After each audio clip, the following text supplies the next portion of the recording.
Hi there, welcome to this IELTS listening preparation video. Today we are going to go through a general overview and you will learn all there is to know about the listening portion of the IELTS exam.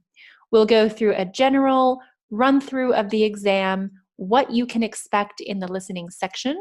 We'll go through the 4 different types of section in the exam, as well as the question types that you'll see. And then we'll briefly touch upon scoring, some strategies, and some tips and tricks. All right, so sit back, take some notes, and let's get going. So here we're going to just talk about what to expect, an overview for the listening exam. First off, it will be the same whether you're taking the general test or the academic test. So remember, both the listening and speaking sections of the IELTS exam are the same for each of its 2 versions. This is interesting because both academic and general test takers will have the same version of the listening portion. You can expect the topics presented to vary in subject matter and difficulty. So you'll see some academic listening prompts, you'll hear some general conversations. It will be mixed. This way, everybody has a little bit of their subject matter in the exam. Now, let's go over some important numbers here. You have 1 chance to hear the listening prompt. You'll hear a total of 4 listening prompts because there are 4 sections, but just remember, it's not going to be played twice. So each section will only be played once. And what I mean by 1 chance is that you'll have to take good notes and you'll have to understand what is being said the first and only time that you will hear the prompts. You'll have a total of 40 questions and 30 minutes of active listening. So active listening is that you are listening to the information, you are paying attention, and you are taking your notes. 30 minutes of active listening. Now, 10 minutes will be dedicated to transferring your answers to your answer sheet. But if you are taking the computer-based version, you can expect 2 minutes to transfer your answers. So be aware of which type of test you are taking when it comes to your answer transfer time. So here's a nice overview of what to expect generally on the listening portion of the exam. Let's go into more detail about the various sections. So I said there are 4 sections. We'll go through each one in our handy little chart here, and we'll start with what you would start with on the exam, Section 1. So Section 1 will feature a conversation between 2 people. And the topic will be on general subject matter. So this could be a social situation, like for example, booking tickets for a museum. You'll hear 2 people talking about this. Section 2, on the other hand, features a monologue. So only 1 person will be speaking. Again, though, they'll be speaking about a general subject matter, but here you'll have to listen for details and perhaps even an explanation on something. Again, it's going to be general, so an example could be giving directions to the museum. Okay, so that's Section 1 and Section 2. Both of these feature general subject matter. Section 3, things start to get a bit more abstract, perhaps a bit more difficult. Here you have a conversation with up to 4 people. Now I've listed up to because this doesn't mean you're always going to have 4 people, but you could have up to 4. So you could have 2 people or even 3 people in your conversation. The context here is going to be educational, so it's very important to keep track of your speakers and keep track of what they are saying. An example of this could be discussing course options with a counselor at university or even with a career counselor. It's going to be more on the educational side. And now the last but not least section, Section 4, the notorious section for being the most difficult. It also features a monologue like Section 2, but the subject matter here is abstract and it's very difficult to follow the topic. Now, an example of this could be a portion of a university lecture on dinosaurs or something abstract like this. This is not anything that you would read in the newspaper or magazines, for example. It's definitely more academic in tone and in nature. So just by looking at this chart, I want you to take note that the difficulty increases with each section. So section 1 is understood to be the easiest, most social and general subject matter, whereas section 4 is notorious for being the most difficult. This is just based on research and based on the information we have on IELTS. Every test taker is different. So you might find that section 3 is easiest for you. You might find even that section 1 is pretty difficult. It depends on what you are interested in, how you have studied, and how you have prepared for this topic. So I would encourage you to do as much practice as you can and understand each section, its difficulties, and even some parts that are perhaps easy for you. Each section has a different strategy, which we'll look at in just a minute. But I want you to keep in mind that section 1 and section 3, section 2 and section 4 will have the same strategies. So you can think of it as these two, section 1 and 3, being similar in that they feature conversations, and section 2 and section 4 are similar in that they feature monologues. So you'll have to listen for some of the same things, even though the subject matter will be different. Let's take a look at strategy. Okay, so when you are in your sections 1 and section 3, you should be taking notes based on what you hear. Now, I don't mean notes that are lengthy or wordy. I mean notes that will call your attention to keywords, which we'll talk about a little bit later. But these are just notes to spark your memory and help you answer the questions. So, like I said, they're going to be similar in nature because they feature conversations. So the best way to take notes for conversations is to make a column or a chart. This way you can organize your speakers and you can understand who is saying what. Let's look at an example. Okay, here I have a very basic chart. Imagine we are in section 3, so we are listening to up to 4 speakers. In this case, it will be student 1, student 2, and student 3. First off, in this chart, I've written UK, USA, and deep voice. These are some clues, and these will help you stay on track with who is speaking. Think about it. You're going to be listening to a conversation with potentially 4 people, not in your native language, different accents, different speeds, different voices. It would be helpful for you to keep these little notes in terms of accents and what the voice sounds like. So if student 1 has a British accent, I would write UK because it's easy to write, 2 letters, you can do it quickly. And if you find yourself losing track throughout the conversation, you can always remember that this student is the British one, and this is what the student has said and some key ideas in the conversation. Same thing here, student 2, USA. Let's say this person has a North American accent. Maybe student 3 has a difficult accent and you can't really understand what it is. In this case, you can write something else about his or her voice. And in this case, I've written deep voice. This will help you if you find yourself losing track. And then here I've just written some various notes. So for example, once ... sign up for a course. In this case, maybe this student wants to sign up for a course, but I don't want to write any unnecessary words because it's quick and it's fast-paced. So I've written these 3 dots here. Let's say student 2 did not pass psychology last year. These are my abbreviations. I understand them, and that is all that matters. Student 3, deep voice. Let's say he has a meeting with a career counselor in the morning. Okay, again, these are abbreviations. Now, no one is going to be grading your charts or your notes or your columns. No one will be using this except you. That's why you need to understand the abbreviations that you use, the wording, and your symbols here. We will go through this in depth in our individual question type lesson, so I would encourage you to follow that. But keep in mind that the sections of the exam will dictate the type of notes you keep. So for sections 1 and 3, no matter what question type you have, you should focus your notes in an organized fashion similar to this. Also, something to remember is that perhaps in your question type, you'll have to differentiate between key ideas of each speaker.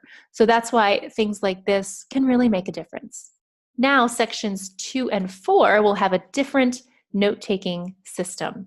Again, these two sections are similar in that they both have monologues, even though the difficulty level and the topics are different. Since these are monologues with only one person speaking, you won't necessarily have to keep track of different speakers. So you should be using the outline method in order to keep track of ideas and key points that the speaker makes. Let's look at an example here. Here I have a basic outline. So let's say this person is talking about booking info. So this would be a topic for section 2. I have something like book info, okay? The main idea could be time. So I see here weekends are closed, mornings open at 12. These are things that make sense to me. And perhaps in your question, you'll have to fill out a form with the hours of operation or perhaps when the museum is closed. And then if the speaker goes on to a different main topic, let's say tours, you can keep note of the different type of tours available. In this case, we could say maybe history tours about World War II or popular culture. You see that I've used some symbols and some abbreviations that, again, make sense to me. Your outline might look a bit different here. It might have fewer words. It might have more words depending on how much you can multitask and how much you can write while you are listening. This will be very important for you, and that's why practice is so important when it comes to listening. And the listening portion is notorious because you only hear each section once. For this reason, it's important to really take notes and actively listen so that you don't miss anything. Again, your sections will really help you understand the type of notes you should be taking. Now, let's start looking at our question types. We're going to look at 6 different question types today, and our first one is going to be the table, summary, note, form, and flowchart completion. Now, these are technically 4 different types of question, but they are all similar in that you have to fill in missing information. The strategy is the same. For the answers, you'll have things like write no more than 3 words for each answer, or write 1 word only. This is just an example, but you see that you'll have to fill in the gaps or write out the answers. Here's an example. Now, this is a notes type of example and a job inquiry. You have an example filled in for you, and then you have your numbers here. And so you see how this says notes, but it's very similar to a table and to a summary. Basically, you have to fill in the missing words. Now, in this case, your writing really has to be clear and organized in order for the examiner to read it. And you'll always be given these specific instructions, so you'll really have to pay attention to this. A lot of students despise this question type because you see here, obviously, if you miss something, you have missed it because it comes in order. So you really have to be on high alert and pay attention. In our lesson for this question type, we'll go over exactly how making an outline alongside your visual aid will help you and how you can stay on track for answering these questions. All right, number 2 is the multiple choice question type. Now, most people are probably very familiar with this question type because it's quite prevalent in the academic setting and in university. So basically, you know, you have to select from options. In the exam, you can have options up until E, so you can have A through E. And you'll have to use process of elimination here. So let's look at an example. You see 17 and 18. You have options from A to C in this case. And if you are listening and you know that A is absolutely not the correct answer, you can eliminate it quickly and then choose between B and C, and then eliminate C, and perhaps you are left with B. So this process of elimination will really help you eliminate the answers that are definitely not correct. And even in cases where you're not completely sure of the answer, you can guess, give your best guess, which is better than nothing. If you see here, number 19 and 20, you have to choose between 5 options, so A through E, but you need to choose 2 letters. So you'll see 2 types of questions in the multiple choice questions, either choosing 1 correct option or 2. So always be on the lookout for that. In our lesson for multiple choice, we will go over process of elimination and understanding all of these keywords and options and questions. So be sure to check out that lesson as well. Third, we have the plan, map, diagram completion. Think of this as sort of similar to question type number 1, the summary and note and flowchart completion, because you will have a visual aid. The only difference here is that you'll have to label or detail information. So here is an example of a diagram. You see a visual aid, some sort of photo, looks like a water heater, and you'll have these labels, so A through E. And based on what the speaker is telling you in the listening prompt, you'll have to use perhaps some direction words, left, right, to fill in the correct parts here. Notice that you don't have to write it, you just have to write in your letter in this case. If you have a map, the speaker may be talking about how to get around a museum. If you have a plan, it could be similar to a housing complex where you're looking at various parts of a house or some other building. So just be prepared to work alongside a visual aid. And this takes some strategy, which we go over in our specific lesson for this. Question type number 4 is the short answer. This is something I hear a lot of complaints about because students need to actually write the answers. And a lot of students think that they are just writing the answers out of thin air, but that's not the case. You are listening for these key words, so the words that you'll be writing in the listening prompt. So you never have to just create an answer. You will hear the words. And so it's very important to pay attention to your key words when you're listening to the listening prompt. Now, here's an example of this. Again, you will see instructions similar to what I have here, or you could also see something with up to 1 word or no more than 2 words. You'll have to pay a lot of attention to what is written. But you see that question words will be very important here. So how and how often and how much and how. So in our lesson for short answer questions, we go over specific strategy on dealing with question words and using those to your advantage. All right, almost finished with our question types. This one we have sentence completion, which is considered to be a bit easier than the short answer because here you have to fill in the gap and the context is given to you. So here's an example of that context. You see the sentence with a gap right here. Usually the gap is at the end of the sentence, but you may very well see a gap in the middle of the sentence like we do here. And again, you'll have to make sure that you're reading your instructions.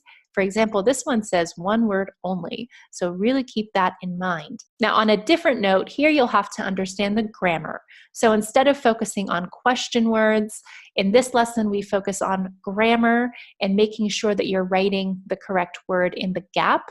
Knowing the grammar, so whether you have to write a noun or an adjective or a verb, can really help you save on time and maximize your chances of getting the correct answer.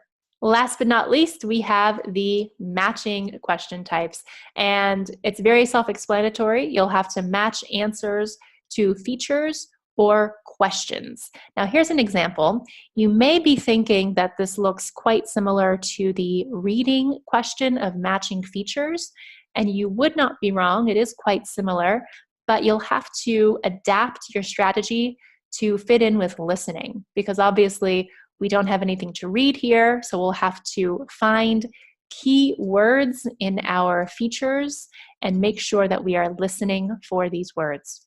In our lesson, we go over all the strategy that pertains to this question type, especially looking at the differences between the questions on the easier side and the questions on the more difficult side.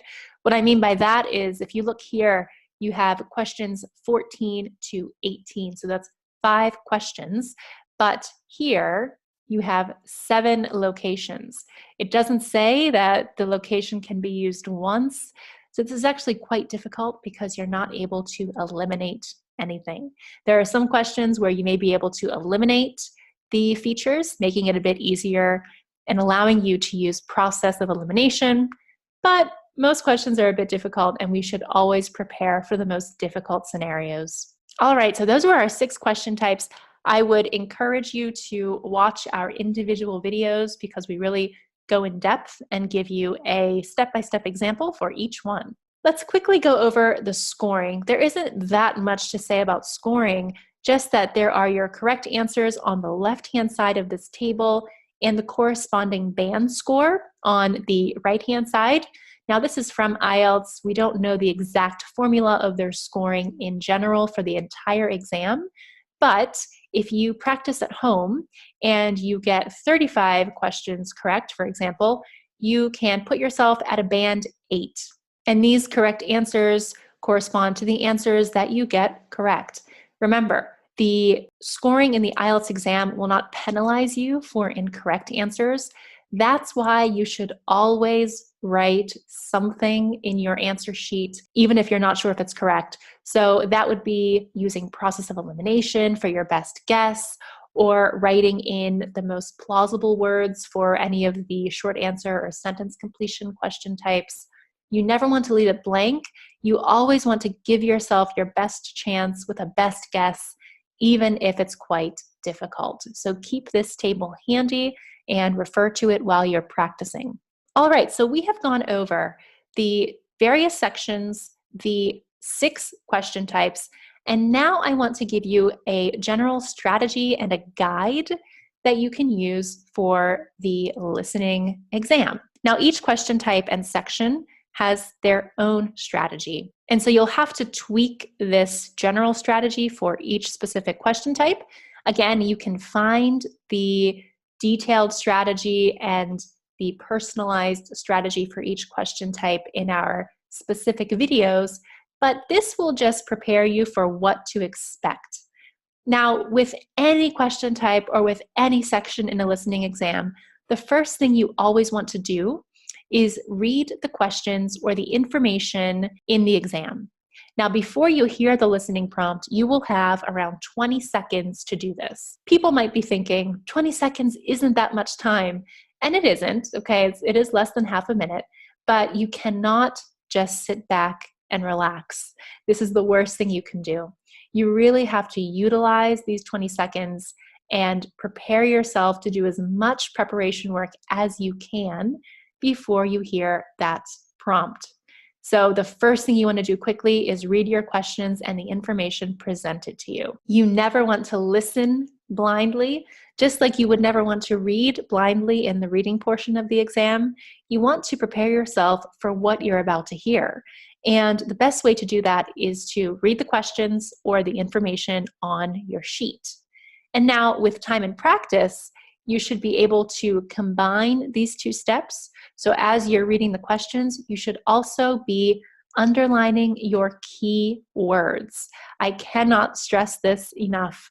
Key words are present in the listening prompt, in your questions, in your information. In order not to listen blindly, you have to know what you're listening for. And that is where the keywords come in. So you might be thinking, what are keywords? Basically, these are the important words that will call out your attention while you're listening. So think of keywords this way. If you were to eliminate these words from the question or the answer options, you would be eliminating the main idea and leaving out all of the unnecessary information. This is very similar to the reading, and we go over strategies for finding keywords and explaining what they are more in depth in our individual videos for each question type. Now, this is usually the preparation work. As you are listening, you should be taking notes, and this is, again, based on your section. So remember, sections 1 and 3 have a specific strategy with an outline format, and sections 2 and 4 have a specific strategy with charts and columns. Again, we're not expecting you to write a novel in these notes, but you should be writing your keywords and seeing how they fit with your questions and your answers. And overall, you just want to be accurate, whether you are writing letters for multiple choice or whether you're writing 3 words or 1 word only. Make sure you are really clear on the directions and that you know exactly what you have to do. It would be a shame if you were to get something incorrect just because you wrote 1 extra word or because you transferred the incorrect letter on your answer sheet. So just make sure that you're as accurate as possible. All right, so we've gone over the main ideas, the scoring, the question types, the sections, the general strategy. You're almost ready to look at our detailed videos for each question type. But before we do that, I just want to leave you with a few tips and tricks that you should always remember when it comes to listening. The first thing is prepare, prepare, prepare. Now, in our individual videos, we'll talk about how synonyms are important, how question words are important, and how direction words are important. Vocabulary is key for the listening section, especially the understanding of this vocabulary and how to apply it, because you won't be reading, you'll be listening. So you'll have to be aware of synonyms. For example, hungry and starving, these are synonyms, and it's very likely that you would see hungry on your sheet and you would hear starving in the prompt. So the test will examine how well you can cope with different synonyms. Question words are particularly important in the short answer and sentence completion question types. So how, what, where. And also direction words will be pertinent to the diagram or even the map question types. So left or north or south or southeast. These are all things you will have to prepare. So the best way to do this is to make sure you're confident with the material and practice it well before test day. Secondly, you'll want to use your active listening skills. What is an active listening skill? Basically, it means your brain is switched on and you are focused on what you are listening to. If you think of passive listening, this is more of what you would do when you are on your sofa on a Saturday evening watching a film. So they're very different skills, and unfortunately, active listening skills are a bit more difficult, but you'll need them for this exam. A lot of students think that they can just watch a couple of films in English, perhaps with subtitles, and that'll be a great preparation tool. It isn't a bad preparation tool, but it's not really similar to the situation that you'll be faced with on test day. So I would encourage you to really do a ton of practice exams, perhaps even listen to podcasts or specific IELTS preparation videos and tools, similar to what we have on our website, which I'll give you at the end of this video, but really focus on your active listening skills for this exam. Third, you'll want to use your time wisely. In this case, I'm talking more about your time on test day. So really utilize the time you have, the 20 seconds, to read your information and prepare yourself. You do not want to be sitting back and relaxing. Remember, this is only 30 minutes of active listening, more or less. So for 30 minutes of the listening section on the IELTS exam on your test day, you really need to focus and use your time to the best of your ability and be a star active listener. Fourth, make sure you can multitask efficiently. This is something we will go into in detail in our specific videos, but you don't want to just be listening without taking notes. Again, you don't have to write a novel, but you should be making notes of your keywords as you listen to each speaker and as you listen to the different prompts. You should be using process of elimination, so eliminating various answers with ticks. If you have multiple choice, for example, you should be doing this as you are listening to the speaker in order to, again, use your time wisely. And then keep your ears open. Now, I mean this during test day, but also beforehand. This goes hand in hand with the active listening skills. Really listen to anything you can. Just make sure that you are being active about it. So for example, if you are listening to a podcast or if you're watching a television show in English, have a goal for yourself where you say, for example, okay, after this podcast, I'm going to give a 5-minute discussion about what I heard, or I'm going to give a 2-minute speech about what the television show was about. Even if you're only speaking to yourself, you will be listening in a more active way. And last but not least, practice makes perfect. So even if your first practice test for the listening section is just horrible and you didn't do as well as you'd hoped, don't worry. It's a difficult portion of the exam. You're listening to something that is not your native language, and speakers have various accents with different paces and different tones, and it's only normal. So practice makes perfect. Definitely don't give up. Just keep on at it. And a great way to do that is by visiting us at www.bestmytest.com/IELTS. Here you'll find some great practice tests for listening and really any other section of the exam. And definitely check out our videos, our 6 videos for the different listening question types, where we will give you even more tips and tricks, and you'll be able to strategize for each and every question type with step-by-step examples as well. All right, thank you so much for joining me for this overview. I hope you have a better idea of what to expect when you go to your test center for your IELTS test day, and I hope you're motivated to get the best score possible. Thanks so much. See you for another lesson and have a great day.